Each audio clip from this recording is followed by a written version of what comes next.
அனைத்துலக உயிரோடை தமிழ் ILC தமிழ் உயிரோடை தமிழில் அன்பர்களே, இலக்கின் சிந்தனை வாராந்த இலக்கு இணைய இதழில் பிரசுரிக்கப்படும் ஆசிரியர் தலையங்கம் அதனுடைய விளக்கத்தை உயிரோடை தமிழ் உறவுகளுக்கு வாரந்தோறும் எடுத்து வரும் நிகழ்ச்சியாக இந்த நிகழ்ச்சி இடம்பெறுகிறது.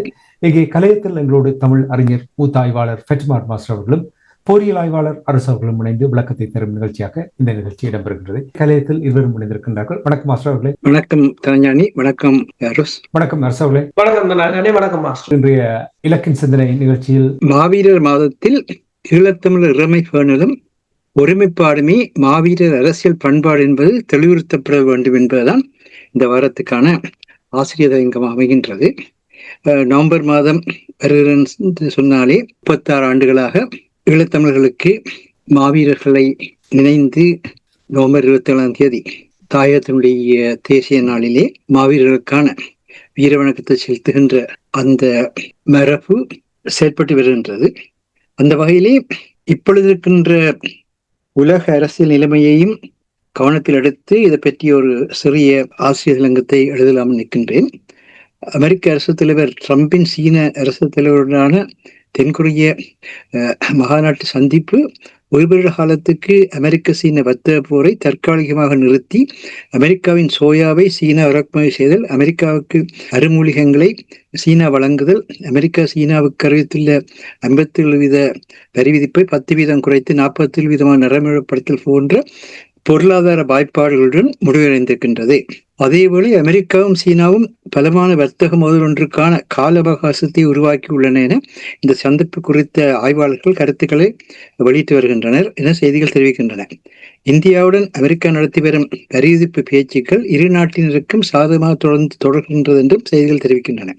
இந்த 2 செய்திகளும் கூடவே காசாவில் மீளவும் இஸ்ரேலியர் நடத்தியுள்ள இனஅழிப்பு தாக்குதலை அது யுத்த நிறுத்தத்தை பாதிக்காத கட்டுப்படுத்தல் நடவடிக்கை என ட்ரம்ப் அருள்வாக்கு வைத்திருப்பதும் உலக அரசியல் எல்லா வல்லாண்மைகளும் தங்கள் பொருளாதார பங்காண்மைகள் கூட்டாண்மைகள் போர்களை நடத்தி கொண்டிருக்கின்ற சூழ்நிலையிலும் தாங்கள் விரும்பியவாறு அவர்களுடன் உறவுகளை நடத்தி கொண்டே தொடர்பார்கள் என்கின்ற புதிய உலக அரசியல் முறைமை ஆரம்பமாகிவிட்டதை உலகுக்கு தெளிவுபடுத்தி இருக்கின்றது. இத்தகைய புதிய உலக அரசியல் ஒழுங்குமுறையில் ஈழத்தமிழர்கள் போன்ற சிறுதேச இனங்கள் தமக்கான வல்லாண்மை துணைகளை எப்படி ஏற்படுத்துவது என்பது சிக்கலான கேள்வி. ஸ்ரீலங்கா தனக்கு பிரித்தானிய காலனித்துவம் வழங்கிய ஈழத்தமிழர்களின் இறைமையையும் சிங்கள பெரும்பான்மை ஒற்றியாட்சி பாராளுமன்ற முறைமையை பயன்படுத்தி இலங்கை தீவி சிங்கள பௌத்த நாடு என்கின்ற போக்கில் ஈழத்தமிழரை அவர்களுடைய பிரிக்கப்பட முடியாத தன்னாட்சி உரிமையின் அடிப்படையில் எதனையும் செய்ய விடாது அதிகாரப்படுத்தலை படைபலத்தின் மூலம் அவர்கள் அரசியல் புனிவு பெறும் அரசியலாகவே 77 ஆண்டுகள் தொடர்ந்து வருகின்றனர். இந்நிலையில் இன்று ட்ரம்ப் சீனாவுடன் எதனால் வளைந்து நெளிந்து அரசியல் செய்கின்றார் என்பது சற்று சிந்திக்க வேண்டும். தனது நாட்டின் பிரதான உற்பத்தி பொருட்கள் ஒன்றான சோயாவை சீனா வாங்க மறுத்தாலே பல $1 பில்லியன் நட்டத்தை அமெரிக்க பொருளாதாரம் சந்திக்கும். சீனா அருமையான கனிம வளங்களை அனுப்ப மறுத்தால் அதனை பயன்படுத்தும் அமெரிக்க அறிவியல் தொழில்நுட்ப எழுச்சியில் எல்லாமே தடுமாறும். இது எதனை காட்டுகிறது? ஒரு மக்களினம் தனது பொருளாதார பலத்தை தானும் உணர வேண்டும், மற்றவர்களுக்கு வெளிப்படுத்தக்கூடியதாக விரல் நுனியில் வைத்து சொல்ல ஆயத்தமாக இருக்க வேண்டும். அப்பொழுதுதான் அந்த மண்ணையும் மக்களையும் குறித்த அக்கறை, ஆர்வம், கூட்டாண்மை, பங்காண்மை, விருப்பு பிறருக்கு ஏற்படும். ஆனால் ஈழத்தமிழாகிய எமக்கு எமது மண்ணின் வளத்தன்மைகள் குறித்த பட்டியல் இல்லை, மனித வலு குறித்த விவரப்பட்டியல் இல்லை. சமூக மூலதனமாக ஈழத்தமிழர்கள் தங்கள் நிதியை மூலதனமாக்கக்கூடிய செயற்திட்டங்கள் இல்லை.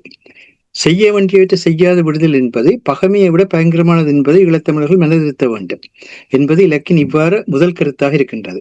இதனை செய்வதற்கு குடிசார் அமைப்புகள் எல்லா நிலையிலும் அரசியலுக்கு அப்பாற்பட்ட முறையில் அந்தந்த மக்களின் வாழ்வியலின் தேவைகளின் அடிப்படையில் ஒன்றிணைக்கப்பட வேண்டும். எதிலும் உள்ள பொதுத்தன்மை கண்டறியப்பட்டு அதுவே மக்களின் மண்ணின் கருத்தாக வெளிப்படுத்தப்படுவதே உண்மையான ஜனநாயக போராட்டம். இந்நேரத்தில் ஆங்கில படைப்பாளரும் தத்துவாசிரியருமான DK செஸ்டன் இதயத்திலிருந்து மேன்முறையீடு எழாது தலையிலிருந்து மேன்முறையீடு செய்யும் எவரும் வன்முறையாளராக கட்டாயம் மாறுவர் என எழுதியமையை சீன பிரித்தானிய உறவு குறித்த தனது தி கார்டியன் கட்டுரையான பிரித்தானியா தனது சீனா மேலான அதிகாரம் எதில் தங்கியுள்ளது என்பதை நன்கு தெளிவாக நினைவில் வைத்திருக்க வேண்டும் என்னும் கருத்து பதிவில் சைமன் ஜென்கின்ஸ் மீள்பதிவு செய்திருப்பதை ஈழத்தமிழர்கள் கவனத்தில் எடுக்க வேண்டும் என்பது இலக்கின் எண்ணமாக உள்ளது. மாவீரர் மாதம் நவம்பர் மாதம் என்பது ஈழத்தமிழருக்கு இதயத்திலிருந்து தங்களுக்காக பேசியவர்களின் செயற்பட்டவர்களின் நினைவை மீளுற்பத்தியாக்கும் மாதம். 36வது ஆண்டாக மாவீரர் மாதத்தில் ஈழத்தமிழர்கள் உலகை இன்று தலையிலிருந்து பேசுபவர்களின் செயல்களுக்கும் 1978 முதல் 2009 வரை 31 ஆண்டுகள் இதயத்திலிருந்து பேசுபவர்களின் செயல்களுக்கும் இடையில் உள்ள வேறுபாட்டை ஈழத்தமிழர்கள் சிந்திக்க வேண்டும். மீளவும் ஈழத்தமிழர்கள் நெஞ்சிலிருந்து பேசும் நேர்மையாளராக உண்மைக்கு சாட்சியம் சொல்லும் அரசியலை முன்னெடுக்க இந்த மாவீரர் மாதத்தில் உறுதி பூண வேண்டும் என்பது இலக்கின் அழைப்பாக உள்ளது. உண்மைக்கு அப்பாலானவற்றையே இன்றைய ஈழத்தமிழ் அரசியல்வாதிகள் மக்களின் விருப்பென வெளிப்படுத்தும் அபாயகரமான நிலையில் ஈழத்தமிழர் அரசியல் பண்பாடு உள்ளது. தன்னைத்தானே மதிப்பீடு செய்யும் உயர் பண்பை விடுத்து அடுத்தவரை மதிப்பீடு செய்கின்றோம் என அவர்களின் அரசியல் செயற்பாடுகளை, பொருளாதார முயற்சிகளை, சமூக உள்வாங்கல்களை தடுக்கும் சண்டித்தனத்தையே என்று ஈழத்தமிழ் அரசியல்வாதிகள் மட்டுமல்ல, ஈழத்தமிழ் சமூக ஊடகங்களும் தாராளமாக மக்கள் மையப்படுத்துகின்றன. அத்துடன் சைமன் ஜென்கின்ஸ் அந்த எண்ணப்பதிவில் பாதுகாப்புக்கென நிதிகளை ஒதுக்கி ஆரவாரம் செய்து கொண்டு அரசாங்கத்தினுடைய மிக முக்கிய சொத்தான பண்பாட்டை விரட்டடிக்கக்கூடிய முறையில் அதற்கான பணத்தை வெட்டுகிறது. It is ridiculous for the government to stress on defense while it slashes spending on its most valuable asset, culture என்ற கருத்தை அவருடைய எண்ணப்பதிவுக்கான துணைத்தலைப்பாக அமைத்துள்ளதையும் ஈழத்தமிழர்கள் கவனத்தில் எடுக்க வேண்டும் என இலக்கு வலியுறுத்த விரும்புகின்றது. ஈழத்தமிழர்களின் அரசியல் பண்பாடு என்பது உயிர் தியாகங்கள், வாழ்வு இழப்புகள், தேசம் கடந்துரை வாழ்வு என்னும் அர்ப்பணிப்புகள் வழியாக இது எங்கள் சொந்தமன் என்கின்ற இறமையையும் அதனை மீளுறு செய்ய தேசமாக ஒருமைப்பாற்ற அனைவரும் உழைக்க வேண்டும் என்பதையும் தனது அடிப்படையாக கொண்டுள்ளது. மேலும் கூட்டாட்சி முறை தொடர்பாக ஆழ்ந்தரப்பினர் தமிழ் கட்சிகளுடன் பேச தயார் என சுவிஸ் தூதுவர் ஸ்ரீவோல்ட் கூறியுள்ளமை ஈழத்தமிழர்கள் கவனமாக எடுத்து நோக்கப்பட வேண்டிய ஒன்றாக அமைகிறது. சுவிட்சர்லாந்தில் கடந்த செப்டம்பர் மாதம் 14ஆம் தேதி முதல் 21ஆம் தேதி வரை இடம்பெற்ற ஸ்ரீலங்கா சுவிட்சர்லாந்து நாடாளுமன்ற உறுப்பினர்கள் நட்புறவு சங்க செயலமர்வில் சுவிஸின் கூட்டாட்சி முறைமை குறித்து தெளிவான விளக்கங்கள் அதில் கலந்து கொண்டு ஸ்ரீலங்காவின் ஆளுங்கட்சியான தேசிய மக்கள் சக்தியின் அமைச்சர் முனைவர் பாரி பணிலக்கே, பிரதியமைச்சர் முனீர் முலப்பர், கட்சியின் பொதுச் செயலாளர் நாடாளுமன்ற உறுப்பினருமான நிகால் அபயசிங்க, நாடாளுமன்ற உறுப்பினர்கள் சந்திம ஹெட்டியாராச்சி, நிலாந்தி ஹொட்டஹச்சி, சமன்மணி குணசிங்க, தேசிய மக்கள் சக்தியின் நாடாளுமன்ற உறுப்பினரும் யாழ் மாவட்ட அபிவிருத்தி குழு தலைவரும் ஒருங்கிணைப்பு செயலாளருமான கபிலன் சுந்தரமூர்த்தி, எதிர்கட்சியான ஐக்கிய மக்கள் சக்தி நாடாளுமன்ற உறுப்பினர் ஜேசி அலபத்துல மற்றும் ஐக்கிய தேசிய கட்சியின் பொதுச் செயலாளரும் முன்னாள் நாடாளுமன்ற உறுப்பினருமான தலதா அத்துக்குரல் ஆகியோரும் ஸ்ரீலங்காவின் நாடாளுமன்றத்தில் தமிழ் பிரதிநிதிகளான தமிழரசு கட்சியின் பத்மநாதன் சத்தியலிங்கம், தமிழ் காங்கிரசின் சட்டத்தரணி கஜேந்திரகுமார் பொன்னம்பலம், சென்னாக தமிழ் கூட்டணி ஊடக பேச்சாளர் சுரேஷ் பிரேமச்சந்திரன், மக்கள் விடுதலை முன்னணியின் உறுப்பினர் WT பத்ம மஞ்சுளா ஆகியோருக்கு அளிக்கப்பட்டிருக்கின்றது என செய்திகள் தெரிவிக்கின்றன. இந்நிலையில் தாங்கள் ஸ்ரீலங்காவின் அரசு தலைவருக்கு தங்களுடன் பேச பெறுமாறு தமிழரசு கட்சி அனுப்பிய கடிதத்துக்கு பதில் கிடைக்கவில்லை இல்லை என சட்டத்தினை சுமந்திரர்கள் சுவிஸ் தூதுவரிடம் முறையிட்டதுக்கு அவர் மேற்கூறியவாறு ஆளுங்கட்சியினர் கூட்டாட்சி முறைமை குறித்து தமிழ் கட்சியுடன் பேசிய ஆயத்தமாக இருப்பதாக தெரிவித்ததாக காலக்கதிர் விளக்கம் அளித்துள்ளது. அத்துடன் இந்த சிங்கள கட்சிக்கும் என்றும் கூட்டாட்சிக்கான விருப்பு மனப்பூர்வமாக இருந்ததில்லை என்பதையும் காலக்கதிர் சான்றுகளுடன் விளக்கியும் உள்ளது. இந்நிலையில் தான் மாவீரர் அரசியல் பண்பாடு என்பது ஈழத்தமிழர்கள் இந்த நவம்பர் மாதத்தில் உலகுக்கு தெளிவாக எடுத்துரைக்க வேண்டியுள்ளது என்பது இலக்கின் இவ்வாறு அழைப்பாக உள்ளது. அத்துடன் முழு நாடுமே ஒன்றாக என்ற செயற்திட்டத்தை ஸ்ரீலங்கா அரசு அதிபரும் பிரதமரும் இணைந்து சுகதாச விளையாட்டரங்க உள்ளரங்கில் இன்று வெளிநாட்டு தூதுவர்கள் புடைசூழ போதைப்பொருள் ஒழிப்புக்காக தொடக்கி வைத்துள்ளனர். இதனை வரவேற்கும் இலக்கு இவ்வாறு சிங்கள பேரினவாத போதையும் ஒழிவதற்கு இந்த அரசு இவ்வகை செயற்திட்டங்களை தொடங்க வேண்டும் என வலியுறுத்துகின்றது. ஈழத்தமிழின் வரலாற்று தாயகமும் தன்னாட்சி உரிமையும் ஏற்கப்படாத வரை சிங்கள பௌத்த பேரினவாத போதையால் இலங்கை தீவுக்கு ஏற்படக்கூடிய பேரழிவு போதைப்பொருள் பயன்பாட்டு அழிவுக்கு சமானமானது என்பது இலக்கின் உறுதியான கருத்தாக இருக்கின்றது. இந்த ஆசிய தலையங்கத்தினூடாக எவ்விதமாக இன்றைய சூழலில் ஈழத்தமிழர்கள் தங்களுடைய இறமையை பேணுவதற்கு ஒருமைப்பாட்டை உறுதிப்படுத்துவதற்கு செயல்பட வேண்டும் என்பதையே வலியுறுத்துகின்றோம். என்னென்னு சொன்னால் எங்கள் எல்லோருக்கும் தெரியும், மாவீரர்கள் மண்ணை பாதுகாப்பதற்கும் மக்களை பாதுகாப்பதையுமே தங்களுடைய பண்பாடாக கொண்டு செயற்பட்டார்கள். அது இந்த ரெண்டும் பாதுகாக்கப்பட வேண்டும். மண் பாதுகாக்கப்பட வேண்டும், மக்கள் பாதுகாக்கப்பட வேண்டும். அது மண்ணை பாதுகாப்பது என்பது மண்ணுடைய வளத்தை வெளிப்படுத்துவதன் மூலமாக தான் மண்ணை பாதுகாக்கலாம். மக்களை பாதுகாப்பது என்பது மக்களுடைய மனித வலுவையும் மக்களுடைய மூலதனத்தையும் வெளிப்படுத்துவதன் மூலமாக தான் மக்களை பாதுகாக்கலாம். ஆனால் இன்றைய உலக அரசியலில் இந்த மாதிரியாக எல்லா அரசாங்கங்களும் மனித வலுவையும் இயற்கை மூல வளங்களையும் அதே நேரத்திலே மூலதனத்தையும் தன்னுடன் ஒருங்கிணைப்பைத்தான் மையமாக கொண்டு செயற்படுகின்றனவே தவிர எந்த ஒரு அரசாங்கமும் இதற்கு அப்பாற்பட்ட முறையில் செயற்படவில்லை என்பது வெளிப்படையான உண்மை. அப்படினால் அரசியலுக்கு அப்பாற்பட்ட முறையில் இந்த சிவில் சமூக அமைப்புகள் மூலம் ஒவ்வொரு குடிசார் அமைப்புகளும் அந்தந்த நிலையில் உருவாக்கப்பட்டு இணைக்கப்பட்டாலே நாங்கள் இன்றைய காலத்தை எதிர்கொள்ளலாம் என்பதுதான் இலக்கினுடைய கருத்தாக இருக்கின்றது. நன்றி மாஸ்டர். நீங்கள் சுவிட்சர்லாந்து கூட்டாட்சி தொடர்பாக நீங்கள் அங்கே கூறும் பொழுது நான் நினைக்கிறேன் ஏற்கனவே சுவிட்சர்லாந்துக்கு கஜேந்திரகுமார் பொன்னம்பலம் அவர்கள் மற்றும் சுரேஷ் பிரேமச்சந்திரன், சத்தியலிங்கம் போன்றவர்கள் 2 மாதங்களுக்கு முன்னதாக அங்கே வந்து சென்றிருந்தார் என்பதை நாங்கள் இங்கே அரசர்களுடன் நான் பேசியது ஞாபகம் இருக்கிறது. சுவிட்சர்லாந்து ஈழத்தமிழருடைய தீர்வு தொடர்பாக ஆர்வம் காட்டுவது போல் இருக்கிறது. அப்படி நீங்கள் பார்க்கிறீர்களா? ஈழத்தமிழர்களுடைய தீர்வு என்று கூறாதீர்கள். ஈழத்தமிழர் சார்பான தீர்வு அல்ல. அவர்களுக்கு தேவையானது ஸ்ட்ராங் கவர்மெண்ட் என்று சொல்லி ஆங்கிலத்தை சொல்கின்ற அரசாங்கம் பலமானதாக இருக்க வேண்டும். அதே நேரத்திலே அந்த அரசாங்கம் தங்களுடைய கொள்கைகள் கோட்பாடுகளுடன் இணங்கக்கூடிய சர்வதேசத்தன்மை கொண்டதாக இருக்க வேண்டும்.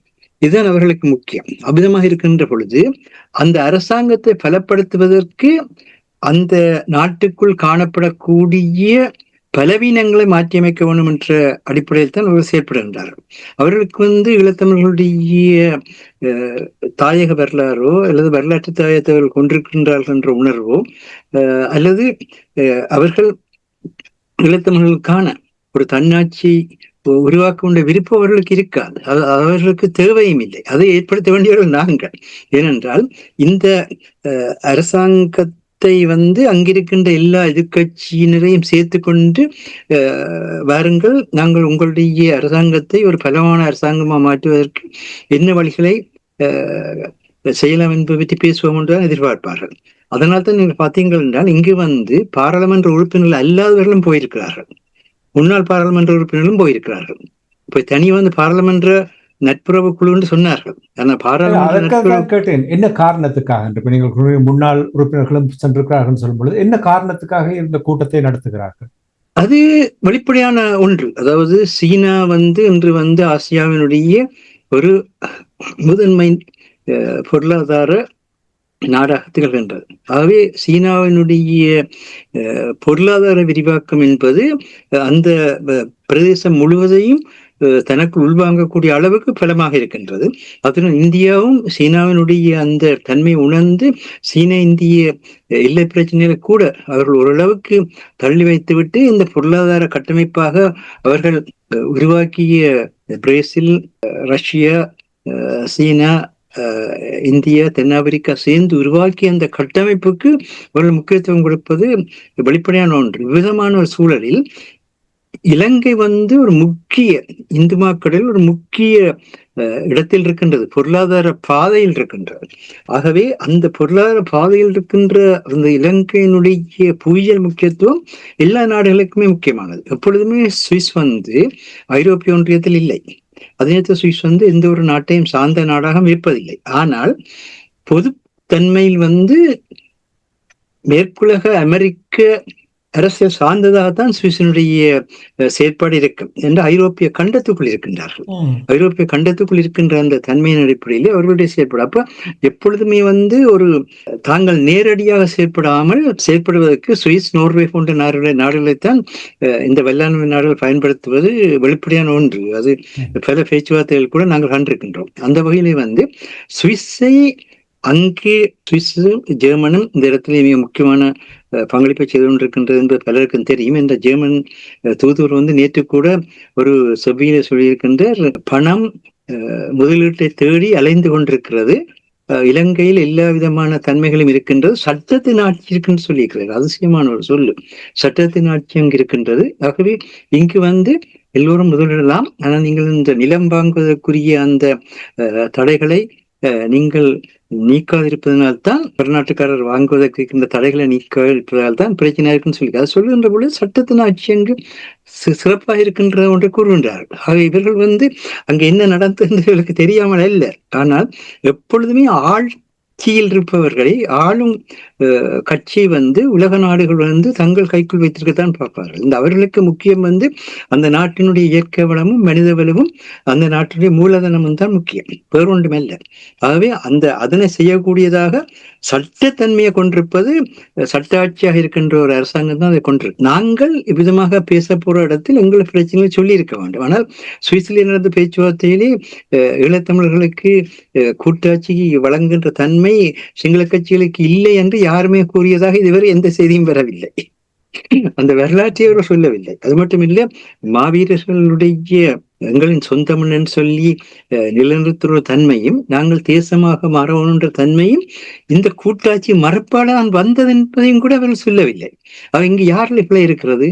இவர்கள் இந்த ஆட்சி முறைமை எங்களுக்கு ஒத்து வராது என்று விளங்கப்படுத்தி இருக்க வேண்டியவர்கள் தமிழ் பிரதிநிதிகள், அங்கு போயிட்டு தமிழ் பிரதிநிதிகள். ஆனால் இவர்கள் என்ன செய்கின்றார்கள் என்று சொன்னால், தமிழ் மக்களுடைய உண்மையான பிரச்சனை என்ன என்பதை எடுத்து கூறாமல் முன்பு பேசப்பட்ட சில ஸ்லோகங்களை, அரசியல் ஸ்லோகங்கள், பொலிட்டிக்கல் ஸ்லோகன்ஸ், அந்த அரசியல் ஸ்லோகங்களை வைத்து இவர்கள் தங்களுடைய அரசியல் நடத்தலாம் நினைப்பதுதான் பிரச்சனையானதாக இருக்கின்ற என்பதுதான் வெளிப்படையான உண்மை. அதற்காகத்தான் நான் முதல்ல இந்த என்ன மாதிரியாக ஜி.கே.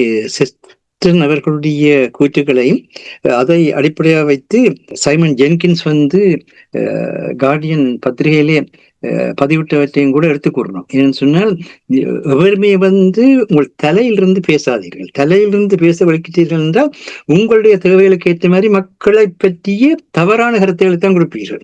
ஆனால் இதயத்திலிருந்து பேசினீர்கள் என்றால் அந்த மக்களுக்கு என்ன நடக்கிறது, இதயத்தோடு இதயம் பேச வையுங்கள். இதயத்தோடு இதயம் பேசுங்கள், உண்மை பேச. இப்ப நாங்கள் இந்த இடத்துல இருந்து உட்கார்ந்து பேசிக்கொண்டிருக்கிறதுக்கு என்ன காரணம்? அந்த மக்களுடைய துன்பத்தை, துயரத்தை எங்களால் இயன்ற அளவுக்கு மாற்ற வேண்டும் என்கின்ற ஒரு இதய அன்பால் தான் பேசிக்கொண்டிருக்கிறோம். அதை விட எங்களுக்கு வேறு எதுவுமே இதுல வரப்போவதில்லை. ஆனால் அந்த இதயத்தை நீங்கள் நினைக்காமல், மக்களுடைய உண்மையான பிரச்சனைகள் எடுத்து கூறாமல், உங்கள் தலையில இருந்து நீங்கள் முன்வைக்கிற கோரிக்கைகளுக்கு சாதகமானவற்றை கட்டமைக்கிறீர்களே தவிர அந்த சாதகமானவை மக்களுக்கு ஏற்றதா இல்லையா என்பதை பற்றிய எந்த அக்கறையும் இல்லாமல் இருக்கின்றீர்கள். ஆனால் சிங்கள தலைவர்கள் அப்படி அல்ல. தங்களுக்குள் எத்தனை பிரச்சனை இருந்தாலும் தங்களுடைய சிங்கள பௌத்த பேரினவாதத்துக்கு எதிரான எதையுமே செய்ய முடியாமல் இருக்கு. அதைத்தான் இன்றைக்கு கடைசியாக இந்த ஊழல் ஒழிப்பு, இந்த போதை ஒழிப்புக்காக வேண்டி சுதாச விளையாட்டரங்குல உள்ளரங்குல ஸ்ரீலங்காவின் அரசு தலைவரும் பிரதமரும் தொடங்கிய அந்த செயற்பாட்டுக்கு நாடு ஒன்றாகன்னு சொல்லி அழைத்திருக்கிறார்கள். நாடு ஒன்றாக செயல்பட வேண்டும். உண்மை. போதைப் பொருளுடைய அபாயம் எல்லாருக்கும் தெரியும். இங்கு இனமத பிரச்சனை எல்லாம் கடந்து இளையவர்களை பாதுகாக்கின்ற அந்த விடயத்தை தொடங்குவது நல்ல விடயம். ஆனால் அந்த போதைப் பொருள் பிரச்சனையை விட பயங்கரமானது சிங்கள பௌத்த பேரினவாத போதை. அந்த போதைதான் இந்த போதைப் பொருள் இலங்கைக்குள்ள வர்றதுக்கும் காரணமாக இருந்தது. அதுக்கு முதல் மக்கள் அமைதியாக இருந்த காலத்துல பாடசாலைகள், ஆலயங்கள், கோயில்கள், பௌத்த விகாரங்கள் எல்லாம் மக்களுக்கான ஒழுக்க நெறிகளை முன்னெடுக்கக்கூடிய வகையில் செயற்படுத்திக் கொண்டிருந்தன. ஆகவே இதை குழப்பியது எதுன்னு சொன்னால், போதைப் பொருள் வருவதற்கு காரணமாக இருந்தது சிங்கள பௌத்த பேரினவாத போதை. அதையும் ஒழிப்பதற்கு செயல்பட என்ற கருத்தை எந்த இடத்துல கூற வேண்டி வந்தது. ஆனால் மற்றது அவர்களை திட்டமிட்ட முறையை பார்க்கணும். அதாவது அவர்கள் மாவட்ட குழுக்களை அமைக்கிறார்கள், அதுக்குள்ளே பிராந்திய குழுக்களை அமைக்கிறார்கள். பிராந்திய குழுக்களுக்கு உள்ளுக்கு ஒவ்வொரு தொகுதியையும் கொண்ட சின்ன சின்ன மக்கள் குழுக்களை அமைக்கிறார்கள். மக்கள் குழுக்கள், பிராந்திய குழுக்கள், மாவட்ட குழுக்கள் என்று சொல்லி அந்த போதை ஒழிப்புக்கான தன்மையை கொண்டு வரலாம் என்ற மக்கள் முழு பேரும் இணைந்து செயற்பட வேண்டும் என்று. அதே போல நாங்களும் எத்தனை மாவட்ட குழுக்களை அமைத்து வைத்திருக்கிறோம், எத்தனை பிராந்திய குழுக்கள் அமைத்து வைத்திருக்கிறோம். ஈழத்தமிழர்களுடைய பிரச்சனைகளை எடுத்து சொல்வதற்கு எத்தனை மக்கள் குழுக்கள் அமைத்து வைத்திருக்கிறோம். இதுதான் சிங்கள அரசியல் போக்குக்கும் தமிழ் அரசியல் போக்குக்கும் இடையே இருக்கிற வித்தியாசம். அவர்கள் எதையும் உணர்ச்சி வசப்படாமல் திட்டமிட்டு தங்களுடைய இனம், தங்களுடைய மதம், தங்களுடைய மொழி என்ற அடிப்படையில் செயற்படுகின்றார்கள். ஆனால் அதுதான் இலங்கைக்கு ஆபத்தாக இருக்கும் என்பதை இடதுசாரி கொள்கைகள் நம்பிக்கையுடைய இந்த தேசிய மக்கள் சக்தி உணர வேணும். இல்லாவிட்டால் இவர்களுக்கு பிரச்சனை வரும். அதுதான் இங்க இருக்கின்ற அடிப்படையான உண்மை. சரி, நன்றி மாஸ்டர். அனுர குமார திசாநாயக்க கையாளுகின்ற நீங்கள் கூறிய அந்த சிங்கள பௌத்த போதை பேரினவாதத்தை ஏதோ ஒரு விதத்தில் கட்டுப்பாடோடு வைத்திருப்பது போல் அனுர குமார திசாநாயக்கோட நகர்வுகள் இருப்பதால் அவர்கள் அமைதியாக இருப்பது போல் தெரிகின்றது. ஆனால் நீங்கள் கூறுவது போல் எந்த நேரமும் அது வெடிக்கலாம். நேர்கள் வந்து கூறும் பொழுது கூறினார்கள், தற்காலிகமான விடயமாக அதை பார்க்கலாம், ஆனால் ஒரு நீண்டகால பிரச்சனையாக, நீண்டகால தீர்வு தொடர்பாக, ஈழத்தமிழர்களுடைய தீர்வு தொடர்பாக என்று சொல்லும் பொழுது ஒரு ஆபத்தான நிலைமையை ஏற்படுத்தும் என்றுதான் இந்த சிங்கள பௌத்த பேரவாத போதத்தன்மையால சட்டத்தின் ஆட்சி சீர்குலைஞ்சவர்களால் இன்றைக்கு இந்த நிலை ஏற்பட்டிருக்கிறது. இந்த நாட்டிலும் சட்டத்தின் முன் எல்லாரும் சமம் என்றதும் இருக்க வேணும். அதே நேரத்துல எந்த சட்டவிரோத செயலையும் உடனடியாக தண்டிக்கின்ற அந்த நேர்மையான போக்கும் இருக்க வேணும். இது எப்படி இல்லாம போச்சுது? இது இல்லாம போனது காரணம் என்ன? இந்த தமிழர்களை அழிக்க வேணும் என்றதுக்காக நீங்கள் சட்டத்தை கைவிட்டீர்கள். உத்தரவாதம் இல்லை. அதுதான் அரசோக்களை உங்களிடம் பெறுகின்றேன். இப்ப மாஸ்டருடைய தலைங்கத்தின்படி கேட்டுக்கொண்டிருக்கும் பொழுது இப்ப காசா பிரச்சனையை கூட மாஸ்டர் இங்கே சுட்டி காட்டியிருந்தார். 2 நாட்களுக்கு முன்னதாக டொனால்ட் ட்ரம்ப் அவர்கள் உரையாற்றும் பொழுது கூறியிருந்தார், காசாவில் ஹமாஸ் ஒரு சிறிய ஒரு பங்குதான் என்று கூறினார். என்னுடைய கேள்வி என்னவென்றால், இப்ப இலங்கை தீவில் ஆட்சி மாற்றங்கள் வந்திருக்கின்ற நேரத்தில் அரசியல் தீர்வு எவ்வளவு முக்கியம் என்று நீங்கள் கருதுகிறீர்கள்? குறிப்பாக இப்பொழுது இந்த மாஸ்டர் கூறியிருந்தார், கூட்டாட்சி முறைமை தொடர்பாக சுவிட்சர்லாந்து போன்ற அந்த முறைமை தொடர்பாக பேசும் பொழுது, அதாவது சில வேளைகளில் சில விடயங்களை அந்த தருணத்தில் சரியாக கையாளுவது தமிழர் தரப்பை பொறுத்த மட்டும் முக்கியம் என்று பலர் கூறுவதை நான் கேட்டிருக்கின்றேன். இதை நீங்கள் எவ்வாறு பார்க்கிறீர்கள்? இந்த காலகட்டத்தில் எவ்வாறு இதை கையாள வேண்டும் என்று நம்புகிறீர்கள்? கூட்டாட்சி முறைமை பொருந்தும் என்று நம்புகிறீர்களா? உண்மைதான். என்னென்று சொன்னால், அதிகாரம் இல்லாத ஒரு நிலைமைதான் தற்போது தமிழர்களுக்குரிய ஒரு பின்னடைவாகவும் இருக்கின்றது. அதுதான் சிங்களவர்க்கும் பின்னடைவாகவும் இருக்கின்றது. அதை சிங்களவர்கள் உணர்வதாக இல்லை. அதிகாரத்தை தமிழ மக்கள் கையில் எடுக்கும் வரையிலும் அங்கு ஒரு முதலீடுகளையோ அல்லது தொழில் பேட்டைகளையோ அமைப்பதற்கு யாரும் முன்வர மாட்டார்கள். என்று சொன்னால் இலங்கை நிலைமை அப்படி. நான் யாழ்ப்பாணத்துல இன்று ஒருவருடன் கதைக்கும் போது அவர் கூறினார், தான் திரும்பி வீட்டை போகும்போது இந்த வீடு இருக்குமோ தெரியாது, ஏனென்றால் எல்லாரும் கள்ள உறுதியிலேயே மாற்றி எழுதி போடுறார்கள். சட்டம் ஒழுங்கு சீர்குலைந்தது. ஏன் சீர்குலைந்தது? நீங்கள் ஒரு இனத்தின் சட்டத்தையும் ஒழுங்கையும் சீர்குலைக்க ஒரு இனம் முற்படும் போது அது நாட்டையே சீர்குலைச்சு விட்டது. அதான் பிரச்சனை. இந்த வருடம் 120 துப்பாக்கி சூடு நடந்திருக்கு. 75 பேர் செத்திருக்கிறார்கள் இலங்கையில். 120க்கும் மேற்பட்ட, அதுவும் ஆர்கனைஸ் கிரைம் என்றுதான் சொல்றார்கள் எல்லாவற்றையும். அப்ப பிரதேச சபை உறுப்பினர்கள் இருந்து பலர் இப்ப பாத்தீங்கன்னா பிரகித் எக்னரிகோட வழக்கை விசாரிப்பதற்கு நீதிபதிகள் இல்லை என்று சொல்றாங்க. எப்படியான நிலைமையாக இருக்கிறது? போதை வஸ்து இப்ப ஒழிக்க போகிறார்கள் என்று கூறுகிறார்கள். ஆனால் அது எங்கிருந்து வருகிறது? இந்தியாவுகளால் தான் வருகிறது, பாக்கு நீர் அணைகளால் வருகிறது. அன்னைக்கு உங்களுக்கு தெரியும், அமெரிக்கா கூட பாராட்டி இருந்தது. அரேபியன் கடல்ல வைத்து பாகிஸ்தான் நேவி கிட்டத்தட்ட $1 பில்லியன் பெறுமதியான போதை வஸ்தை கைப்பற்றியிருந்தார்கள். அது அமெரிக்காவும் அதை பாராட்டி இருந்தது. ஏன்னா உலகத்திலேயே தான் பெரிய $1 பில்லியன் $1000 மில்லியன். அதாவது இந்திய கடற்படை மிகப்பெரிய கடற்படை என்று நீங்கள் சொல்கிறீர்கள். உங்களால் தடுக்க முடியவில்லை என்றால் அதை நம்ப முடியாது. உங்களால் அரபியன் கடல்ல வச்சு அவங்க போய் கைது செய்து வாராங்கள் என்று சொன்னால், ஒரு சிறிய பாக்கு நீரிணையை கட்டுப்படுத்த உங்களால் முடியவில்லை என்று சொன்னால், உங்கள் படைபலம் பலவீனமானதுன்றதுதான் அதன் அர்த்தம். இல்லை என்று சொன்னால் உங்களுக்கு விருப்பம் இல்லை. இப்ப அன்றைக்கு நாங்கள் பேசும்போது சொன்னோம், மனித உரிமைகள் மனித உரிமைகள் கண்காணிப்பகத்தின் பணிப்பாளர் ஒரு கதையை சொன்னார். அதாவது செம்மணி புதைகுழியில் இருக்கின்ற மனித எச்சங்களை ஆய்வு செய்வதற்கு நீங்கள் கருவிகளை வாங்குங்கள், $5000 தான். இல்லை என்று சொன்னால் வெளிநாடுகள் உதவி செய்ய காத்திருக்கின்றன, வெளிநாட்டு உதவியை பெற்றுக் கொள்ளுங்கள். 2 இல்லை என்று சொன்னால் உங்களுக்கு விருப்பம் இல்லை என்றான் அர்த்தம். அதே போன்றதுதான் இப்ப இந்தியாவால இயலாது இந்த போதைப் பொருட்களை கொண்டு வரதை தடுக்கிறதுக்கு, இலங்கையால இயலாது என்றால் தமிழ்நாட்டை விட எங்கள்கிட்ட ஆப்ஷன் இருக்கு.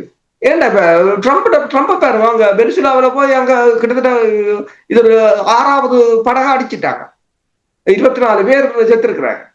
சரி, அங்க போயிட்டு அங்க கேட்கலாம். இப்ப இங்க பாக்கு நீரை நிலம் இப்படித்தான் கிடக்குது, ட்ரக்ஸை கொண்டு வராங்க, அந்த மக்களை கொள்றாங்க, நீங்கள் இருக்க இங்கேயும் வந்து பாருங்க, உங்களோட பசிபிக் பிராந்திய கட்டளை உப்பிடம் இருக்குதுதானே, கொண்டு வாங்க, கொண்டு வந்து ஏன்னா மக்களிட நல்வாழ்வு தானே முக்கியமா. என்ன பிரச்சனை என்று சொன்னால், இது எல்லாவற்றுக்கும் என்ன தேவை?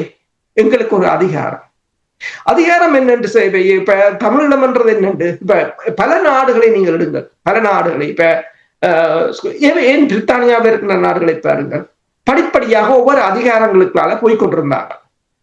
முதல் அதாவது தங்களுக்குரிய லோக்கல் அசம்பிளியை போட்டாங்க, பிறகு அதுக்கு பிறகு மொழி அதிகாரமோ காணி அதிகாரமோ காவல்துறை அதிகாரமோ என்றதை கொண்டு வந்தார்கள். ஆனால் அங்கு அப்படி அல்ல. அரசியல்வாதிகள் எல்லோரும் ஒவ்வொரு நாட்டின் ஏஜென்டாகத்தான் இருக்கிறார். தமிழ் மக்களுக்கு எந்த ஒரு சிறிய கிராம சபையும் கிடைக்கக்கூடாது என்பதில் எங்களுடைய தமிழ் அரசியல்வாதிகளும் புலம்பெயர் அமைப்புகளும் தெளிவாக இருக்கிறார்கள். எந்த ஒரு சின்னனும் கிடைத்துவிடக்கூடாது என்பது. அதாவது இலங்கை அரசு தலைவர் தேர்தலுக்கு வாக்கு போடுறதை ஊக்குவிக்கிறவர்கள் ஒரு மாகாண சபையோ அல்லது கிராம சபையோ தமிழர்களுக்கு கிடைத்து விடக்கூடாது என்பதில் தெளிவாக இருக்கிறார்கள். அது எங்களுடைய தரப்பு தானே, அதுக்காக அதைத்தான் நான் சொல்ல வரேன். எங்களுடைய தரப்பு அவங்க இல்ல, அவங்க தருவாங்க எங்களுடைய ஆக்கள்லாம். ஆனால் அவையிட்ட வேற திட்டமும் இல்லை, அவையிட்ட ஒன்றும் இல்லை. வேற திட்டம் இல்லை. இந்த 16 வருஷத்துக்கு அதை கொண்டு வந்திருக்கலாம். அப்ப ஏதாவது ஒன்று கிடைக்கும் என்று சொன்னால் அதை பெற்றுக்கொண்டு, உங்களுக்கு அது தீர்வென்றும் யாரும் சொல்லவில்லை. அது அந்த மக்களுக்கான அதிகாரம். எந்த அதிகாரமும் இல்லாம இருக்கு, குப்பையல்ற அதிகாரம் கூட இல்லாமல் இருக்கிற அந்த மக்களுக்கான அதிகாரம். அதுல ஏன் மண்ணை அள்ளி போடுறீங்க? அதான் அந்த பிரச்சனை. இப்ப நீங்கள் கூறுகின்ற அதிகாரத்தை கூட்டாட்சி முறைமையினூடாக பெற்றுக்கொள்ளலாம் என்று நீங்கள் நம்புகிறீர்களா? என்றால் இப்பொழுது இருக்கின்ற நிலையை நீங்கள் எடுத்து பார்த்தீர்கள் என்றால் அதிகாரமும் இல்லை, யாருடன் தொடர்பு கொண்டு கேட்பதும் இல்லை. இதை செய்ய போகின்றோம், அதை செய்ய போகின்றோம் என்று கேட்பதில்லை. அப்ப எங்கே போக போறோம் தமிழர்களாக இங்கிருந்து? அதாவது அந்த மக்கள் இனி தங்களை நம்ப வேண்டிய ஒரு காலத்தில்தான் வந்து நிற்கிறார்கள். உங்களுக்கு அங்கு கூட்டாட்சியாக இருக்க முடியும் என்று சொன்னால், முதலில் கூட்டாட்சியை வாங்கி அதன் ஊடாக அடுத்த கட்டத்துக்கு நகர வேண்டும் என்று சொன்னால் நீங்கள் நகர்ந்து போகலாம். அதுல எந்தவித தவறும் இல்லை. விடுதலை புலிகளை பொறுத்தவரையில் நீங்கள் பார்க்கலாம், அந்த கலாநிதி அன்பாலசிங்க புத்தகம் என்னென்று எழுதியிருக்கிறார், போர் என்று மட்டும் எழுது, போரும் சமாதானம், சமாதானம் போர் சமாதானம், அப்படித்தான் நகர்ந்து கொண்டு போகும். அதே போலதான். ஏனென்றால் இங்க இருப்பவர்கள் சும்மா சொல்வார்கள் கொள்கையை விட்டது அதை விட்டு. ஆனா இவங்கள்ட்டே ஒரு கொள்கை இல்லை.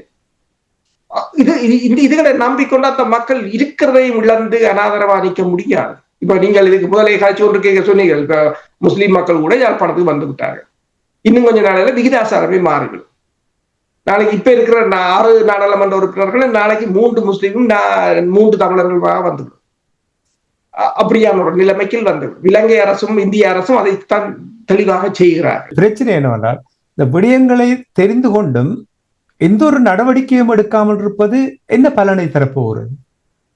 அவங்களுக்கு பலன் என்றால் அவங்களை பொறுத்தவரையில் அவர்கள் யாரும் தாங்கள் தேசியவாதிகளாக வரவில்லை. அவர்கள் இலங்கையின் 6வது திருத்த சட்டத்தை ஏற்றுக்கொண்டு தங்களோட சம்பளம், இலங்கை அரசு நாடாளுமன்ற உறுப்பினர்களுக்கு கொடுக்குற சம்பளம், வாகனம், டீசலுக்கு காசு, அலவன்ஸ் அதை எடுத்துக்கொண்டு வாழ வந்தவங்களை பிடிச்சி நீங்கள் தமிழத்தை அதை அவங்கள தோச்ச பண்றீங்க.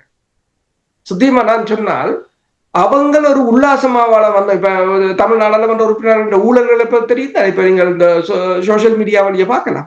இவ்வளவு நாளும் இருந்தவர்கள் இந்த ஊழலை நீங்கள் சோசியல் மீடியால பார்க்கலாம். இதுல சொல்றதுக்கு இந்த வானொலியை அவமானப்படுத்தாம அதை கடந்து போவோம். சோசியல் மீடியாவில நீங்க பார்க்கலாம். அப்ப அப்படி உல்லாசமா இருக்க வந்தவங்களை தேசியவாதிகளாக்கி நீங்கள் டோர்ச்சர் பண்றீங்களா அவங்கள? அப்ப அவங்கள பிடிச்சு வச்சுக்கொண்டு நீங்கள் டோர்ச்சர் பண்ணிக்கொண்டு தேசியவாதம் என்றால் அவங்களுக்கு பொறுப்பு. அவங்களுக்கு என்னென்ன தெரியாது, கரை பேருக்கு தேசியமும் தெரியாது, உலகம் அரசியல் கூட அவங்களுக்கு தெரியாது. அப்படி நிக்கிற ஆக்களை கொண்டு வந்து வச்சுக்கொண்டு நீங்கள் இங்க இருக்கிற ஆக்கள் நீங்கள் இதை எப்ப உணர்ந்திருக்கணும்? சரி, 2009 ஆயுதம் மௌனிக்கப்பட்ட ஒரு 2-3 வருஷத்திலேயாவது நீங்கள் உணர்ந்திருக்கோம். இல்ல, நீங்கள் உங்களோட சுயநலத்துக்காக இங்கேயும் அதுதான் நடக்கிறது. இங்கேயும் என்ன நடக்கிறது என்று சொன்னால், அவங்களெல்லாம் ஒரு என்டர்டெயின்மெண்ட்டுக்கு வந்தவங்க. அப்ப நாங்கள் ஒரு என்டர்டெயின்மெண்ட்டுக்கு வந்தவங்களை வச்சுக்கொண்டு அவங்க தங்கள சுற்றுலா போறது, தாங்கள் ஒரு ஸ்டேட்டஸை மெயின்டைன் பண்றது, அப்படி வந்தவங்களை நீங்கள் போராளியாக்கினா அது ஆற்ற குற்றம். அதைத்தான் நான் சொல்கிறேன். அந்த மக்கள் என்ன நினைக்கிறார்களோ அதனை செய்யட்டும். உண்மைதான், ஒரு ஆபத்தான நிலைமை இருப்பதை அவதானிக்கக்கூடியதா இருக்கிறது. இப்ப நீங்கள் சுட்டிக்காட்டினீர்கள் நான் கூறிய விடயத்தை, அதாவது வடக்கில் இருந்த இஸ்லாமியர்கள் பலர் வெளியேற அந்த சம்பவம் தொடர்பாக நாங்கள் முந்தி அவர்கள் பேசுவார்கள். ஆனால் இப்பொழுது எல்லோரும் மீண்டும் அங்கேயே திரும்பி விட்டார்கள். அவர்களுடைய இனப்பெருக்கம் அதிகரித்துக் கொண்டு போகின்றது என்று கூறுகிறார்கள். இந்த நிலைமைகள் அப்படியே போய்கொண்டிருந்தால் உங்களுக்கு தெரியும், கிழக்கு மாகாணத்தில் என்ன நிலைமை என்றது உங்களுக்கு தெரியும். இன்னும் ஒரு கொஞ்ச காலத்தில் வடமாகாணத்தில் இந்த நிலைமை மாறுவதற்கான வாய்ப்புகள் இருக்கிறது. இனி அங்கே இருக்கின்ற இராணுவத்தினரும் அங்கிருந்து செல்வதற்கான எந்த ஒரு நடவடிக்கையும் எடுக்கவில்லை என்று கூட கூறுகிறார்கள். இன்னொரு விடயத்தை கூறினார்கள், அன்று வந்து வானொலியில் கூறினார்கள், சில பகுதிகளை விடுவித்தார்கள் என்று கூறுவதை பார்க்கும் பொழுது என்னவென்றால், வீதி அருகாமையில் இருக்கின்ற 2 வீடுகளை தவிர்த்து அதற்கு பின்னால் இராணுவத்தினர் இருப்பதாக கூறுவார். அப்படின்றால் வெளியிலிருந்து பார்க்கும் பொழுது, வீதியில் செல்லும் பொழுது இராணுவத்தினர் இல்லாத ஒரு நிலைமைதான் இருக்கிறது.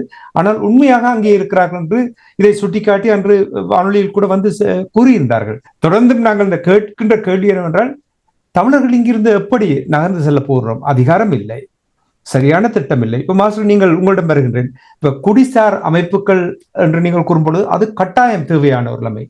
ஆனால் அதிகாரம் இல்லாத இந்த நேரத்தில் குடிசார் அமைப்புகளை உருவாக்கி அதனூடாக முதலீடுகளை செய்யும் பொழுது, அந்தந்த துறைகளில் செய்யும் பொழுது இலங்கை தீவில் அவர்கள் ஓரளவுக்கு திருப்திப்படுத்துவார்கள். என்றால் இவர்கள் முதலீடுகளை கொஞ்சம் கொஞ்சமாக செய்கின்றார்கள்.